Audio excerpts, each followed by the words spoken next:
more straightforward. Thank you. Do you want to write down the full name of SG and SP kind of model? Well, the thing is SG, it's, I don't know yet, but in general it could be S11, S12, S13. I still don't know what it is. Okay. I could write a general version, but I don't want to write anything just to make the point that we don't know it yet. Like the We know this. Like the general name for it. This is the principal stresses tensor Wait. in the geographical coordinate system. In the geographical system. Okay. Yes. So, and SG is that, SP is the stress tensor in the principal directions coordinate system. Okay, gotcha. Okay, so also let me give you an overview of how far we have gone in 2 weeks.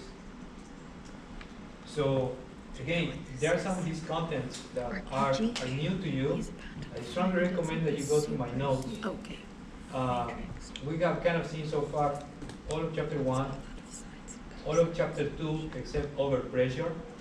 I'll allow you to read that on your own, but basically it's non-hydrostatic pore pressure. We have talked about horizontal stresses.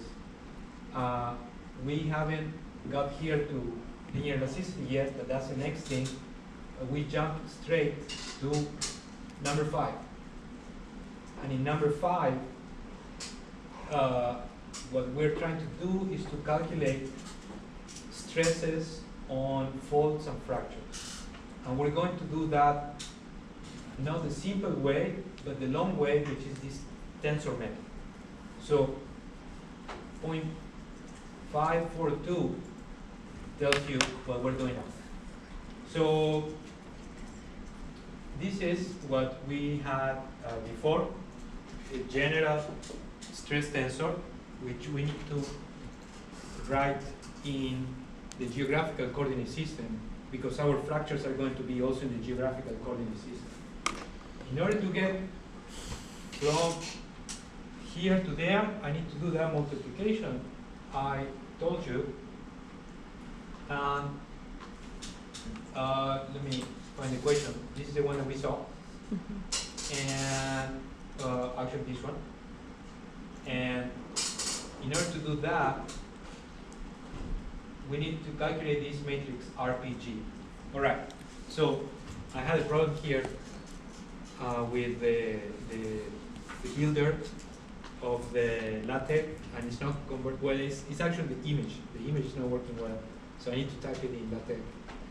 I have to do that, but I always forget.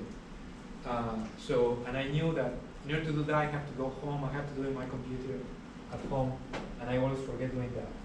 But I'm going to show you the answer for this. I uploaded somewhere else. But as we were saying before, this matrix, transformation matrix, is just a dot product of the elements of the old base on the new base. Are just projections on each element of the new base on the old base. And you can do that also with these cosine and sines, where alpha is going to be the angle between the north and the projection on the horizontal axis of the first element of the principal stress or number 1, principal direction number 1. I know it's a lot of words, but it's just much easier if you look at the figure. So this is alpha, okay? The angle between the projection of this element on this horizontal plane. Beta is the angle between the horizontal plane and the vector x1. And notice that if you were to fix that, let's say we fix here alpha and we fix alpha, then we fix beta.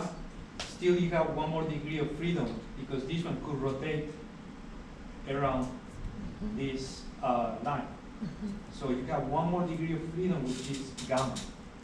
And that's going to be the angle between the horizontal plane and the element number 2. And so if you know what alpha, beta, and gamma are, then you can fully define what is the orientation of the principal stresses with respect to the geographical coordinate system. And also here I added a description of what alpha, beta, and gamma would be whenever vertical stress is a principal stress. And we're going to use that. So don't worry about you can do the general case.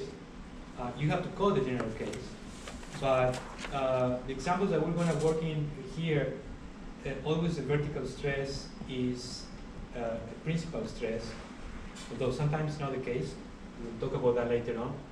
But if vertical stress is a principal stress, then these are the possible values of alpha, beta, and gamma.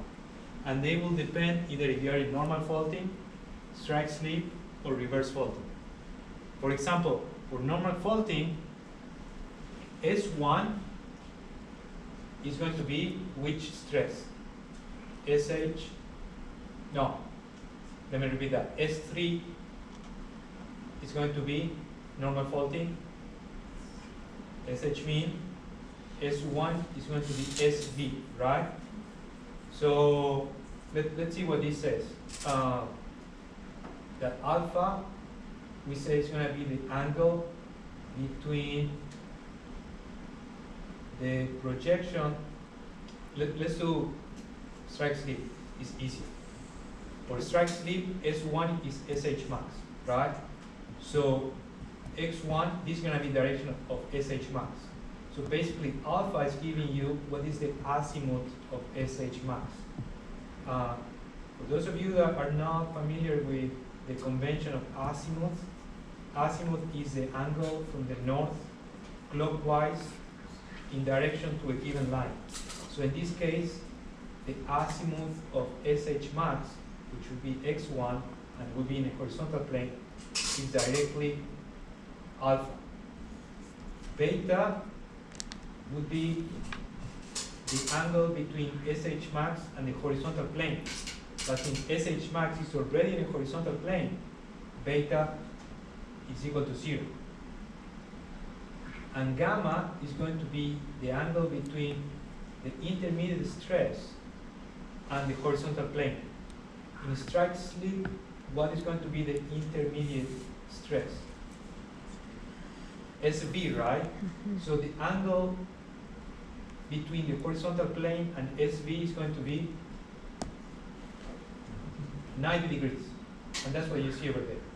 So at the end, if you have a case with strike slip, the only variable is going to be SH max, which could go all the way from 0 to 360. And it is exactly the same for the other stress regimes. Take a look at this on your own. Imagine how these vary, and you will see that these alpha, beta, and gamma are not too difficult to get and to understand what they are. Also, let me open this widget from Professor Foster, and which is an animation of this axis with alpha, beta, and gamma you can also use. So this is going to take a little bit till it loads. Right, I couldn't get it to ever load on my computer. Probably he deleted it. I don't know. We'll see. But it takes some time. Well, it looks like it's here. Mm-hmm. So till that loads, let me tell you that that matrix RPG, it's already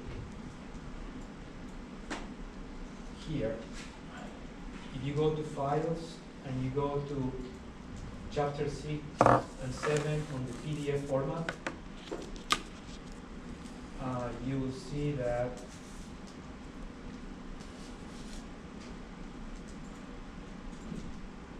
here in the PDF it appears all right.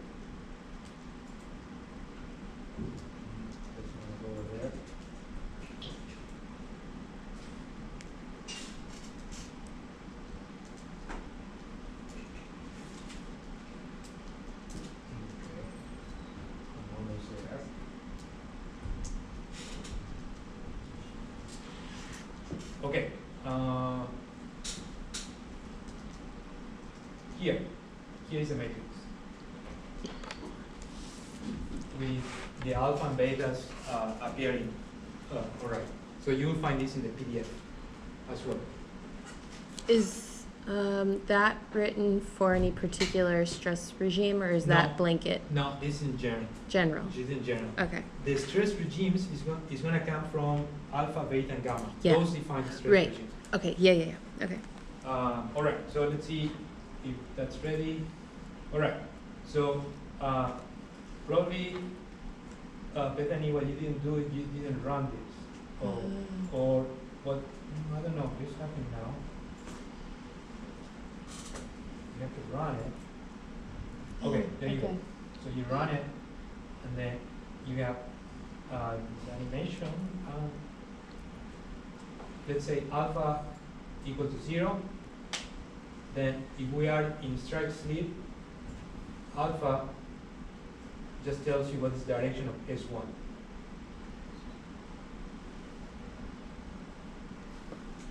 Let's come back to 0. Beta tells you the angle between S1 and the horizontal plane. So this is going to make S1 now go up. So if I have an alpha equal to 90, that's going to be which type of stress regime? Normal. This is going to be normal, right? Because S1 is in vertical direction, and alpha now is going to be the azimuth of the minimum principal stress, S3. And the third case is going to be, let's say S1 is at 45 degrees from the north towards the east. The third one is going to be gamma. Gamma is going to tell you what is the direction of S3 with respect to the horizontal plane. So which kind of stress regime do I have now? This is reverse, right? Mm-hmm. So this is reverse, and it's oriented at an angle such that the maximum stress is 45 from the north, and it is reverse. But with these three angles, you can completely characterize what is the direction of the tensor of principal stresses. Yes? Okay, so just to review, alpha is the direction of S1 with respect to, It's a little bit more complex than that. Okay. That's why this widget is very useful. okay. Because, for example, let's come back over here. Let's say that we are in this original case. Okay, so alpha can be the azimuth of SH max if SH max is S1. But if S1 is vertical,